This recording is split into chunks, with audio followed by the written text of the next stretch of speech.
It's time for the Wrestling Inc. Daily. This is your Tuesday episode. I am your fill-in co-host for the week, Michael Wiseman, joined here as you all are every Tuesday by the wonderful, the lovely Issa. Issa, I cannot tell you how excited I am to do a show with you. We were just talking about how we've kind of crossed paths in our Yeah. time at Wrestling Inc. And then, of course, the story about Raj seemingly, firing me, being the jerk that he is. And I got relegated to NXT, and Nick brought me back like the Triple H guy that he is. So, no, Issa, it is awesome to be able to do a show with you for once. I'm so excited to talk some wrestling with you as well. Like you said, it's like we're all work for the same place, but a lot of us don't ever cross paths. It's like we're all complete different rosters. So I'm excited to break the forbidden door today. Ooh, look at that. It really is. It's funny. You work on a site like Wrestling Inc., and we all kind of have different roles we've supported. And I know you got to go do some live stuff with Nick recently. I've done that in the past. You kind of get the full experience when you go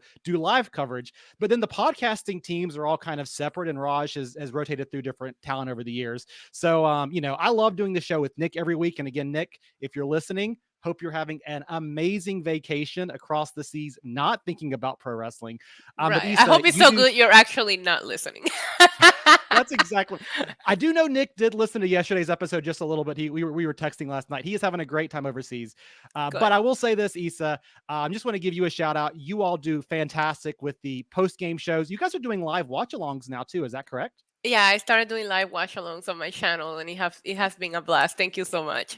Yeah, that's great. So you all do a great job, but we're going to get to some awesome, amazing pro wrestling news that will leave a bruise here in just a little bit. But I do want to say, anybody who is listening out there, we do have the live comment section open. People are already getting involved. Issa, you're going to have to help me catch up. Some of these are for you, I believe. Um, Mike D jumping in here, missing baby Yorkshire Terrier. He's Roman, right does here. that? He's right here. There we go. All right. He's right here. No, don't bark. Don't bark. Come I mean, more than welcome to be on the show with us today. on. MCAP PDO 64, my mama Sita. Obviously, you're getting some love, Issa. Um, and then James Jones jumping in here. What's up, everybody? So there you go. I love your dog, by the way. That's Oh, awesome. Roman. He has the attitude of a Roman too. I should have named him a more calm name. Is he the undisputed champion of your household? Is that what I should Oh take yeah, from he this? is. This is his house. I just pay the bills for him. That's right. The bloodline in true fashion. So Yep. thank you all for joining us. Jump in the comment section here if you're on YouTube, Facebook, wherever you might be. We're going to be getting to your comments all day long. And speaking of comments, we do have a poll currently open on the Wink Daily Twitter. That is at Wink Daily, asking you, what is your favorite Oh no. historical WWE Why am I championship title frozen? design? So lots of contentious opinions out there already, Issa. We're going to get to that here later on during our show. But with that said, news you can use, and this news could leave a bruise to WWE. Fightful is reporting. We got through a long list yesterday of some releases that were somewhat unfortunate. But it does not seem like the train is ending yet. Fightful is reporting that Roderick Strong has requested his WWE release. Now, this is not brand new news. It seems like Strong has requested his release, according to Fightful, multiple times in the past several months from WWE NXT. He said to be frustrated with many things within WWE over the past year. But as Roderick Strong has requested his WWE release, it seems like WWE has reportedly denied things, saying that no, they factored him into upcoming creative plans and can't give that to him, unfortunately. Now, as part of that, WWE did reportedly offer to pitch a name change to Roderick Strong, but he was opposed to the ideas. And there were many people within WWE who were surprised that Strong was not included in the NXT releases that took place last Friday, because he's made it clear he wants out of the company. And of course, even the more interesting thing about Roderick Strong requesting his release is that he is a part of the popular Diamond Mine stable on NXT, which is or was, we'll find out more tonight, I guess, managed by the recently released WWE NXT superstar Malcolm Bivens. So yeah, Roderick Strong sees the long list of releases, wants to be a part of it. Issa, what's your take on Roderick Strong requesting his release? Honestly, I'm not surprised. I mean, he's probably watching his friends have fun over there on the other side and he wants to go join them. I think I mean it's sad to not have something, not just Roderick Strong, a lot of these names that we see on the release names that they have nothing for them, right? But I'm not Sure. surprised about Roderick Strong. I mean, even the Diamond Mine was supposed to be a complete different faction when they pitched it to what it ended up being. So I don't blame him for being unhappy. Just let him go though if he wants out. Yeah, you brought it up here. His friends are over there. They're having a great time. They're in the main event picture to a certain extent on AEW TV. The guys that he kind of helped form this tier of NXT while they were going head to head with Dynamite each week. You see your friends over there having fun. And Issa, the thing that sticks out to me about this, they pitched him a name change. And you look at Roderick Strong, and to your point, he wasn't originally in Diamond Mine. They put him in there. Giving him a name change is supposed to make him convinced to say, let's reinvent your entire identity here and you'll want to stay with us. I don't understand that. It's crazy. It's Yeah, crazy. and Roderick Strong is not an NXT 2.0 newbie. Like we're talking about somebody that's been here for 6 years under this name. You don't do that. That's exactly right. Yep. We got some people jumping here in the chat room saying just because you request it, right? It doesn't mean you actually get to have your release, right? Right. Strong not leaving. He just signed with NXT last summer. He's stuck in NXT, and I can't remember exactly what his contract situation is. But yeah, his contract was recently re-signed. And of course, Antonio Garcia saying going to join the Undisputed Elite. And again, that's where your money is in AEW right now. A lot of really creative stuff happening there over on AEW. And he feels like he's missing out, I'm sure. It's worth pointing out, though, wanting to join AEW is one thing. AEW is kind of going through its own little roster turnover at this exact moment. Figure 4 Wrestling reporting, Stu Grayson of Dark Order is no longer on the official AEW roster page. His contract expired, and what's going on is that the two sides failed to come to terms on a new deal. And no, other members of the Dark Order are still listed on the AEW roster. They were not released either. So, we see some releases happening in NXT this week. It feels like AEW, though, they're just not renewing contracts as we move forward. Right, which it doesn't make it. I mean, I guess they're paying them all the way until the end of the contract, but you're still releasing people. You're still not renewing them. I wonder what happened with Stu Grayson. I mean, he was just on Dark or Elevation this week. So how did that happen all of a sudden? Like, it feels very sudden for him to be removed and nobody to be able to realize his contract was up, unless they've been negotiating back and forward. Sure. I like the Dark Order. I personally like him. We'll see where it goes. You know what's funny, Issa, is, and it feels like maybe this is what happened here, and the Dark Order is a quite large stable.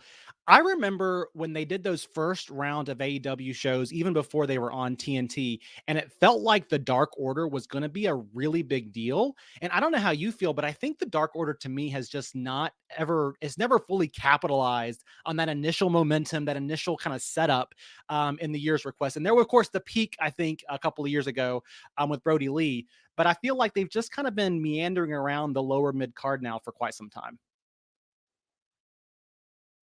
Yeah, and I was so invested into the Dark Order and Hangman Adam Page on the road of Hangman becoming the champion. And now, after Hangman became the champion, it just feels like they're completely keeping them apart.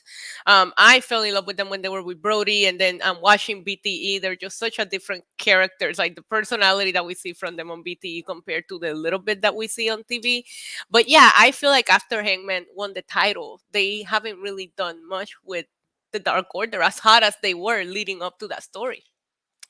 Absolutely. Well, and talking about AEW contracts, right? Esteban Swan Esquire saying AEW just going to ghost you till the contract's up. You pointed this out, Issa. They're not necessarily canceling contracts or releasing superstars. They're just failing to, I mean, maybe they are ghosting, right? Tony Khan's getting that text from Stu saying, BRB, right? Catch you later. You up, bro, right? But New lots of number, contracts. who this? Yes, that's right. That's exactly right. And I agree with Nelly Belly here. Dark Order felt serious at first, and they've become more of a comedy act in recent weeks and months. Especially, you saw that with you enjoyed the Hangman Adam Page stuff. You saw them do a little bit of comedy and humor to lighten the load, but now there's nothing that's serious about that group. I will say, speaking of Not something at that all. is serious, though. They're a comedy act now.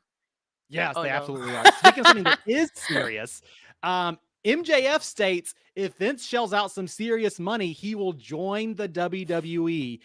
He was in an appearance this past weekend in Liverpool, England. This story has generated a lot of traffic. You can understand why. And he said the following. I don't know if you guys are aware of this, but on January 1st, 2024, that's right, a year and a half from now, I'm going to be a free agent.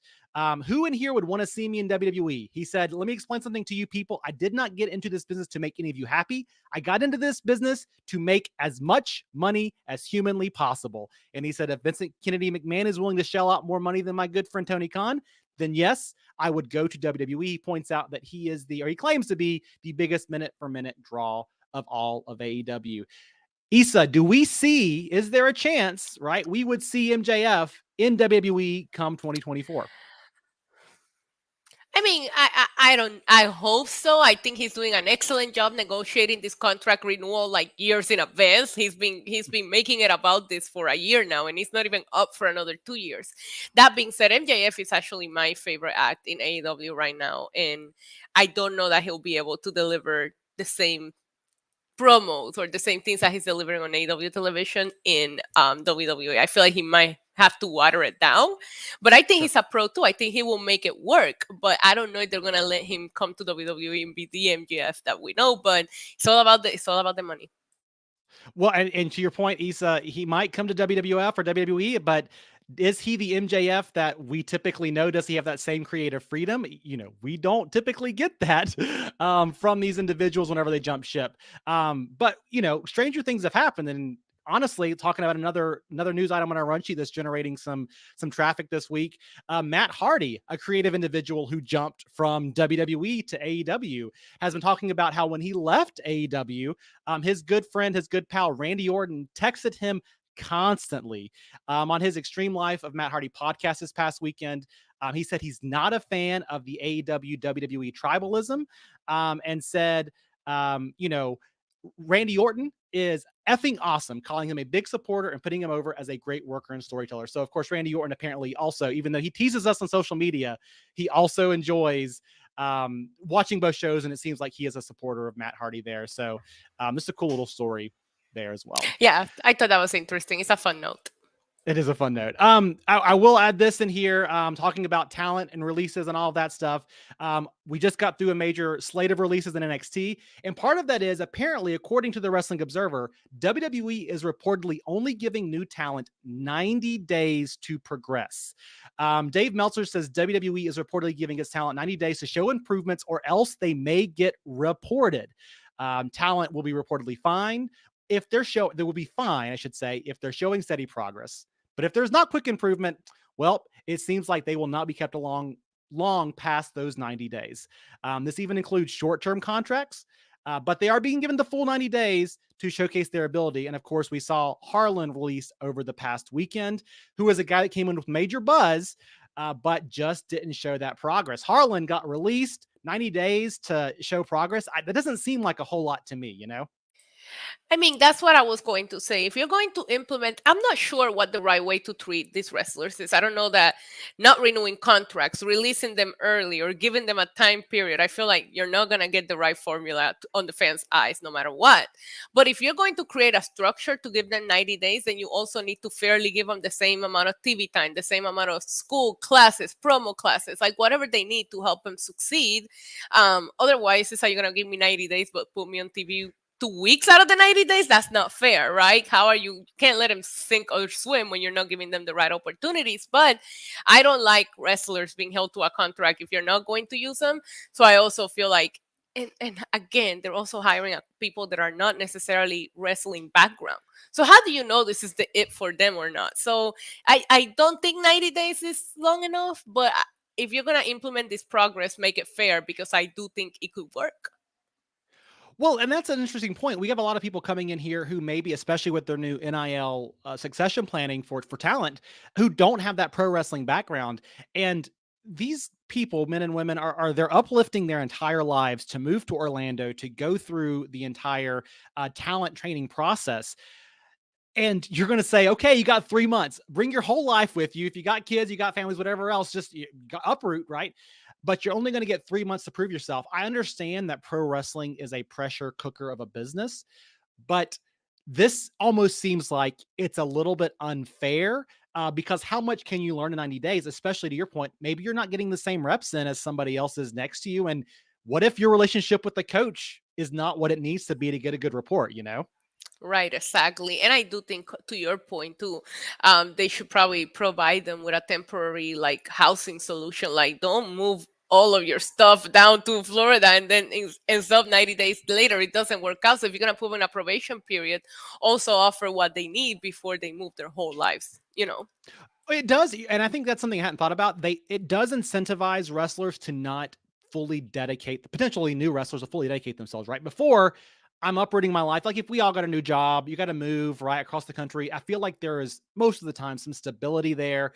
But if you're telling me I only got 90 days to prove myself, then I might consider other entertainment options, other sport options, and I might not be as willing to put my full self into it. So I think maybe to a certain extent, WWE is limiting their talent pool, and they're probably not going to get quite as much out of everybody else they bring into the performance center.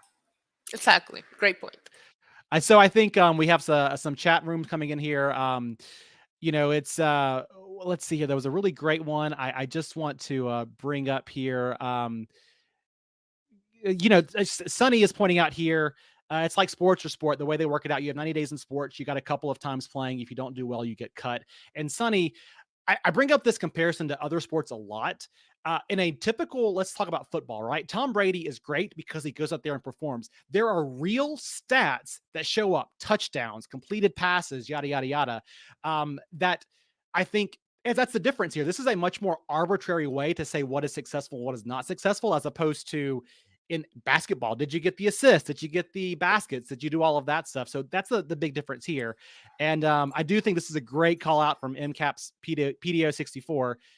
You telling me WWE is going to give Gable Stevenson 90 days?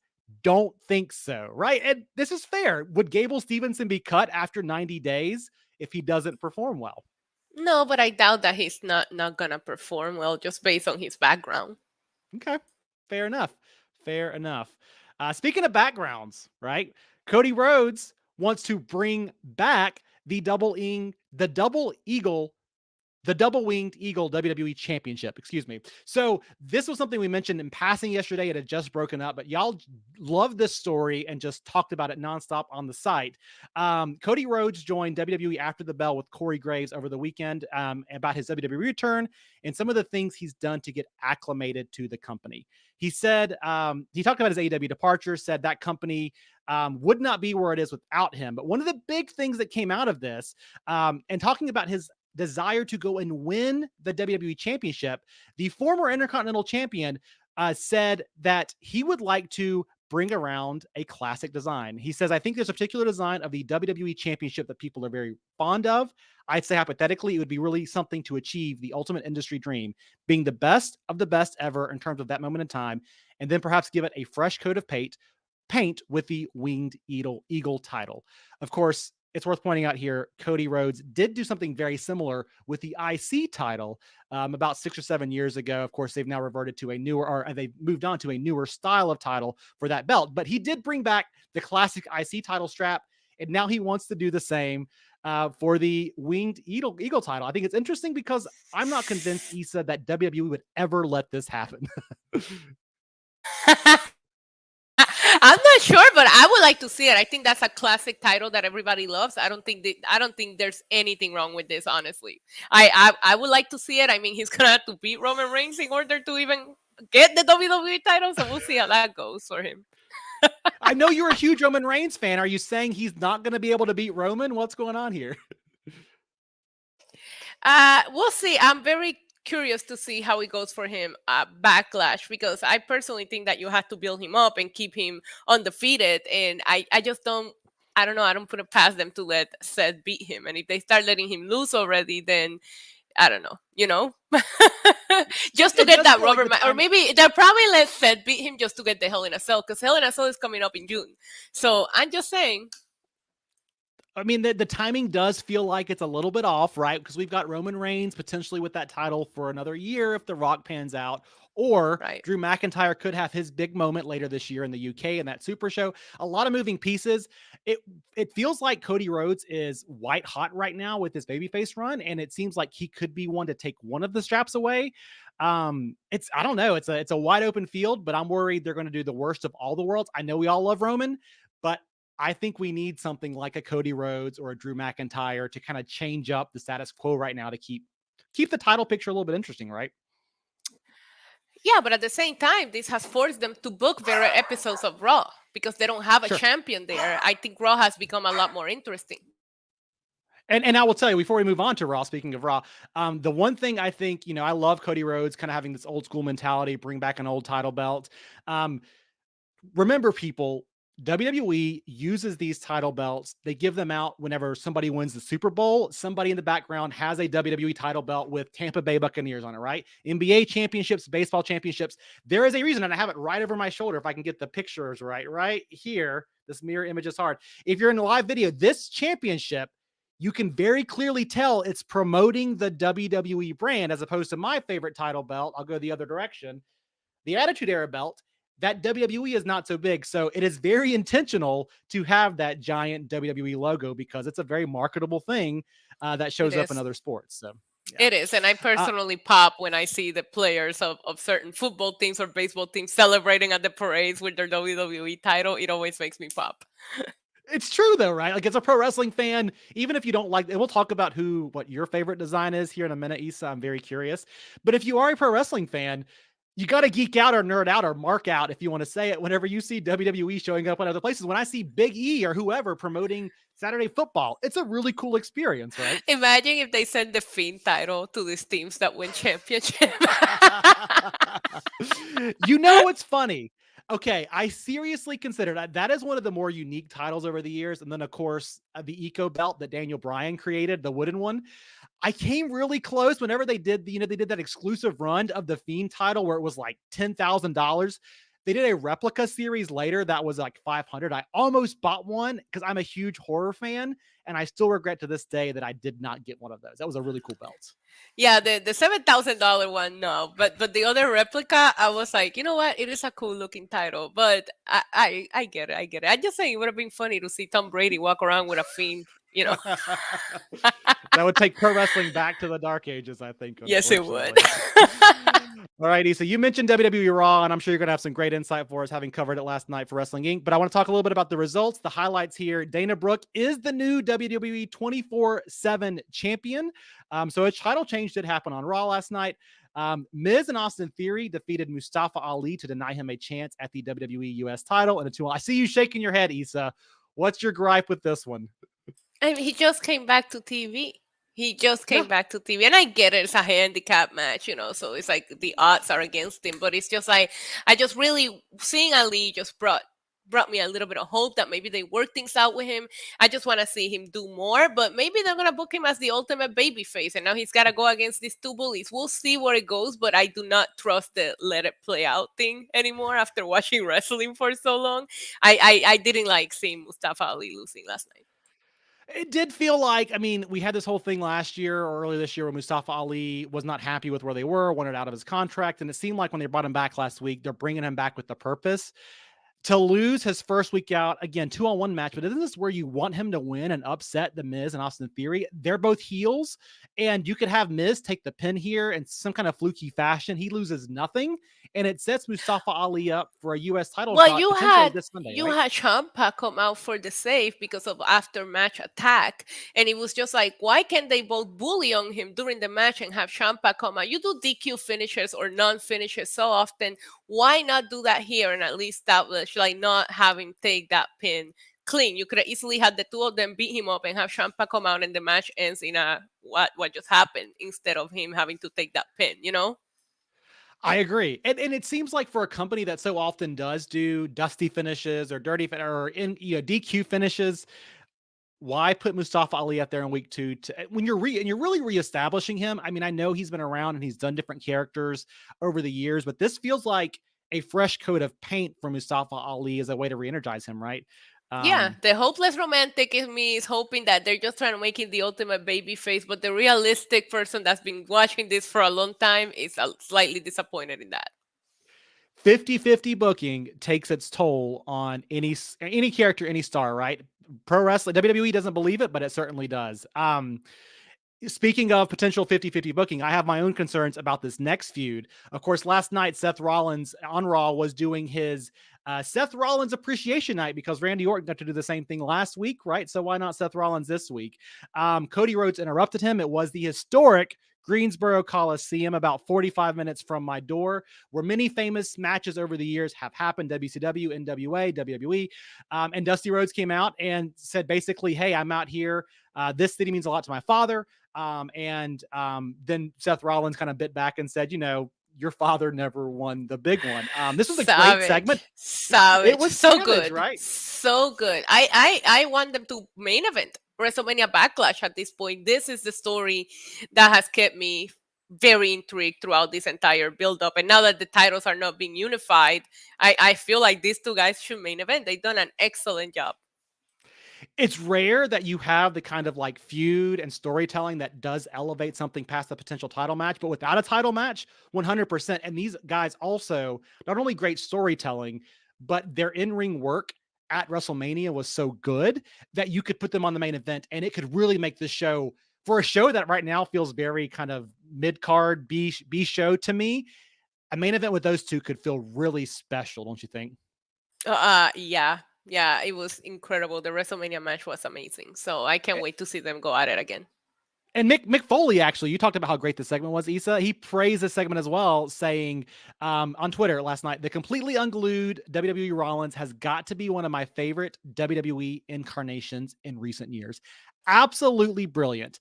And he continues to back up the crazy with state-of-the-art matches. And I will say this, talking about unsung heroes over the years, Seth Rollins is on a whole different level right now. And it feels like he's been in the main event picture so many times, but this run is starting to feel really special for Seth Rollins, I think. It does, it does. And even if we just take it from the beginning of the year, even if we just talk 2022 on its own, that feud with Roman and the mind games that he played during the Royal Rumble match, coming out doing the Shield entrance, then he built this entire WrestleMania feud on his own because Cody didn't show up until WrestleMania, and now he's keeping it going. I put Seth Rollins. Now I'm a newer fan. Everybody knows that. I started watching more recent than most, but Seth Rollins is on my top 5 favorites of all time. I think he is so good, and he takes some things that you never expect to work out and he just makes them work. This whole character with the crazy suits and all that, I remember when we first saw it, we were like, what is he doing? But now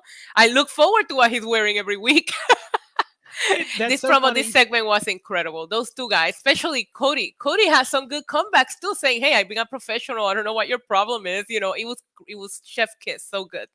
And this has been the perfect feud for Cody Rhodes to get his WWE feet wet again with, and it's really also, I think, spotlighted Cody Rhodes in a different way for the audience there. But you're right, Seth Rollins. It felt weird at first with this new character and persona, and so over the top. And it's just like, to me right now, the whole Elias Ezekiel thing with Kevin Owens. You hear it It's said a lot, Elias. but yeah, a lot. Yeah, well, it's the talent gets over Yeah. what these kind of gimmicks that might not be that great, right? You're saying, wait, you're telling me that is the same person? Is that what you're saying? It's Elias. That's not Ezekiel. That's Elias. It's Ezekiel. No. We speak with Zeke. That's what we do now as pro wrestling fans. No, Elias no, is no. his It's, older it's brother. Elias. It's Elias. It's He Elias. passed a lie detector test, Issa. It happened last week If you on think Raw. that's Ezekiel, that makes you a bot, Michael.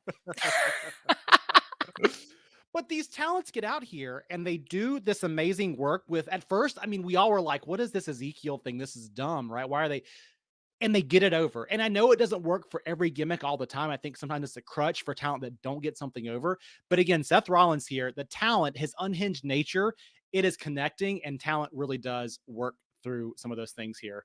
And we talked about some of the kind of bite backs and controversy there. This one generated some controversy online as well. So you mentioned the Forbidden Door earlier, and there was a little Forbidden Door tease on WWE Raw last night. AJ Styles beat Damian Priest in a match that means this Sunday at WWE Backlash, Priest will be banned from ringside in Styles' match against Edge. But more interesting, after the match, Edge came out. We then heard Finn Balor's music hit. Finn Balor ran in to make the save. And afterwards, both men concluded the segment with their signature, throw it up, click NWO Bullet Club gesture. And fans just have been talking about this one nonstop since that moment happened. We got a Bullet Club tease on WWE Raw. Issa, what do you think? I mean, I think it's great. I love when they did it. I popped a little bit. I was upset about Priest losing because again, you're establishing the Judgment Day Sure. faction. They shouldn't be taking losses, but they did a good job at defecting from the loss and kind of like making something awesome happen. So you forget that this brand new faction is already losing, right? But I liked it. I remember they had that one match that happened by accident, and ever since I always kind of wanted them to get together. So I mean I like it, and they were kind of teasing Priest and Balor still have a story even though the US title is no longer involved. So why not? Why not you like get AJ Styles some backup against Damian Priest and Edge? Yeah, that was interesting. I mean, I tend to agree with you. The younger talent they're losing sucks. They did lose to AJ Styles. AJ Styles has established he's won every major title. I think that helps. But my question coming out of this was, we got the big match here between Edge and AJ Styles, the rubber match for them. Not the rubber match, but the rematch for them this Sunday. Are we leaning towards a tag team match? Are we going to see more with Finn Balor, who's kind of been sidelined after his stuff with Austin Theory? Is he going to feud more with Damian Priest as he's done in the past? It kind of opens up some interesting possibilities, especially when we all kind of thought, hey, Edge's faction or stable might be growing. I guess my question is, do you think we could see Balor turn on AJ Styles and end up as a member of Judgment Day? I hope so. That's what I want. I think that the moment that he lost and I kind of like took it in, I was thinking, okay, Priest can't be there. Is Edge going to have somebody else join him, Or to your point, maybe nobody comes out, but maybe this feud continued in the form of tag teams, and we get AJ Styles and Finn Balor kind of teaming together to take down Judgment Day. You never know, but we'll see. I'm very curious. I think they're gonna put on a great match. So of course, you tell me Edge and AJ Styles, I'm gonna grab my drink and be there because it's gonna be a good match. But I'm very curious to see what the outcome is going to be without Priest being able to kind of like help out Edge. This episode of the Wrestling Inc. Daily is brought to you by Raycon. Moms out there, they're one of the few people that actually call you on the phone and they leave you voicemails anymore. They're like, hey, how's your pro wrestling journalism career going? And I'm like, every day is weird. I cover pro wrestling journalism.